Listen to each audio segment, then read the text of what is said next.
Hello and welcome. We recently had the fortune to fly in Virgin's upper class cabin on our latest trip to California. We booked onto the now aging 787 Dreamliner in their older style cabin and wanted to see how this compares to the newer A330neo and A350-1000 upper class cabins, which we have also been lucky enough to fly in recently. It's hard to think now that the Dreamliner is an aging aircraft, as it seems only yesterday this was the ultra-modern darling of the sky. Now it's looking a bit long in the tooth and outdated by the new arrivals. Honestly, as an aeroplane, this is nonsense. The 787 is still a phenomenal plane and every bit as good as the competition. But Virgin's upper class offering has some definite design drawbacks. We were really lucky to get this flight for an absolute steal. We booked a return flight in premium class, which is a brilliant product, and managed to get a really good price on this. And after accruing a hefty points balance thanks to our Amex card, we used these points to secure an upgrade to the upper class cabin for the outward leg of the flight, over 10 hours of luxury flying. With all fees and taxes included, this cost us a mere £700 in total for the round trip. That's the outbound leg in upper and the return leg in premium. That's a heck of a deal. If you'd like to know more about how we secure luxury travel for less, we have a link in the description showing the various ways we use to book super upper class flights for a fraction of the cost. It's far less than you imagine. This flight should have been nearly £5,000 and we paid only £700. There's no magic tricks or special voodoo to this, we just try to be really savvy and get the best deals when available. One of the highlights of flying upper class with Virgin Atlantic out of London Heathrow is you get to use the upper class wing. This feels like your own personal airport. You have gated entry, personalised arrival with the staff taking your bags, absolutely no check-in queue, and best of all, a private security lane, so no queuing up with the masses. This is real VIP travel. We breezed through the check-in and the security in about 10 minutes total, and then headed over to the clubhouse. Remember, you get free 32 kilogram checked bags when you book upper class. We love the clubhouse at Heathrow. It's got a real Britpop feel. Laid back, cool, but still luxurious. There you go.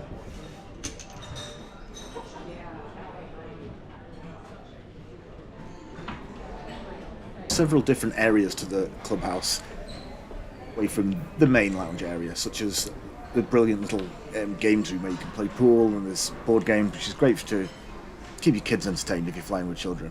There's also the outdoor terrace, which is a little garden space up on the roof. It's not that much, it's not that big, but it's nice to get outside and take a look at the airport. It's a bit noisy out there and there's a strong smell of jet fuel, so no smoking. But it's nice to be outside and actually see the sun for a while.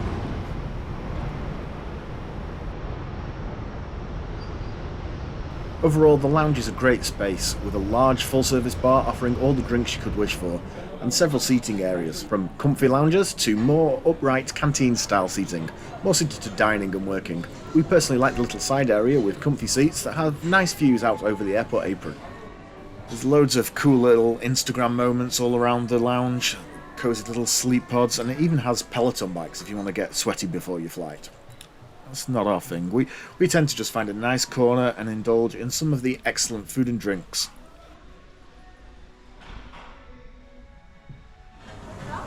The food and drink options are amazing in the clubhouse.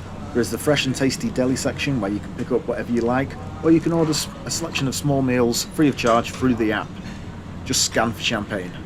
We got endless pours of champagne and had several cocktails, including a fantastic old-fashioned and a delicious breakfast martini. The breakfast options were really nice, with a hearty full English and perfect egg benedicts. If you want to know more, you can find a link to a full review of the clubhouse in our description, where we go into full detail of what you can expect at the clubhouse. Finally, after a few drinks, we headed off to board.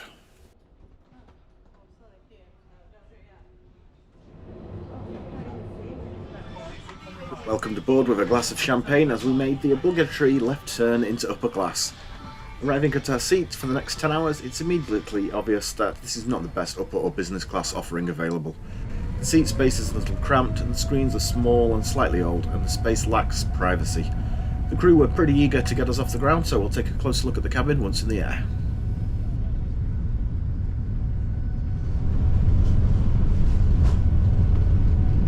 The 787 Dreamliner is a fantastic aeroplane. It's super smooth, fast and really quiet. It's also pressurised at 6,000 feet, which makes long-haul travel much more manageable as you land far less tired. The air is also less dry, and it just makes for a more pleasant flight. Safety reminders that we do need to tell you about before you do settle down for the remainder of your flight with us here today. Fasten seatbelt signs are still up. Please do keep it.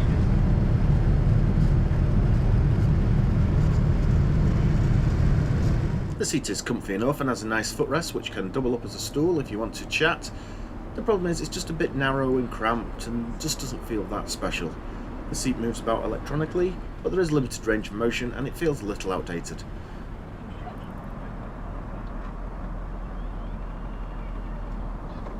The tray table folds away nicely and neatly into the wall and pops out at the push of a button. Once unfolded, it's a nice large size, perfect for dining or working on, and it folds right in, nice and close to your body. You can also fold out the screen so you can still watch the in-flight entertainment while eating your meal. We found the in-flight entertainment to be pretty poor. Vera, which is Virgin's in-flight entertainment system, has been really up and down since the pandemic. Sometimes the offering is a real good selection, sometimes it's pretty limited. It seems the rights to be brought up by streaming service have really affected the airline's choice. We just about managed to find content to pad out the entire flight, but only as we had a little snooze halfway through. We like the fact the additional controller has a screen and you can set this up to show the map. This means you don't need to keep flicking in and out of the movie to keep an eye on the flight progress. One of our favourite parts of flying on the Dreamliner is the larger windows. These offer great views out of the earth below, but in upper they are awkwardly positioned and you need to twist your head round to see out. It's not too bad, but you can end up with a bit of a creep neck. The blinds are electrostatically controlled, so they change colour at the touch of a button. This is nice if you want the window only partially blacked out, so you can still see out without the glare affecting the screen. When we were on the ground, we ordered our in-cruise drink, which was delivered as soon as the seatbelt signs went off, and then we pretty much went straight into the dinner service, or the lunch service. It was a strange time. The smoked salmon starter was excellent. It was a large helping of smoked salmon and tasted fantastic. The rye bread was a little stodgy, but it was okay.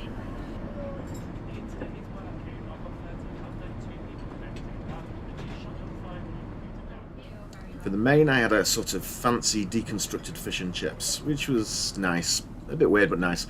The fish was moist and flaky, and it had a mild curry sauce to go with it. Kate had a chicken dish, which was decent, but a little basic, really. For dessert, I had the Pims O'Clock summer pudding, which was a huge fail. It looked great, but tasted mainly of cucumber, which isn't really a good taste for a pudding.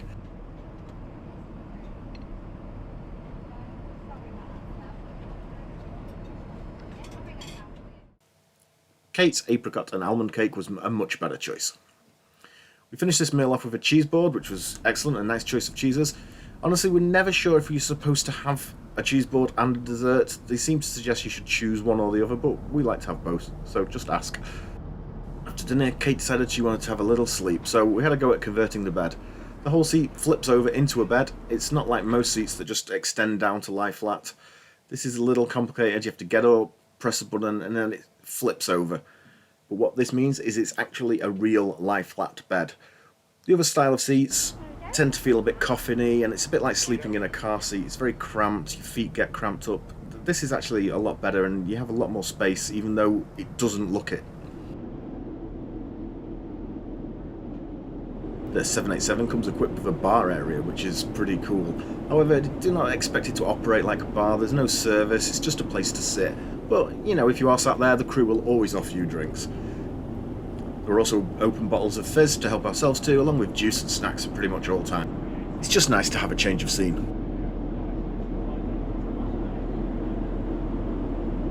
The toilets for most of Virgin's upper class cabins are pretty unimpressive. They're just the basic airline loos. There's nothing special about them. This one was the disabled lavatory, so it is a little more spacious, but overall they're quite bland and not very exciting. We also got a nice little amenities pack filled with balms, lotions, all to help freshen you up during the flight. There was also a pair of socks and an eye mask included. Remember that you only get pyjamas on night flights. With around 2 hours to go, we got served afternoon tea. This was nice with a couple of warm scones, jam and clotted cream, and of course a nice cup of tea. There were other options on the menu, including this really tasty chicken sandwich.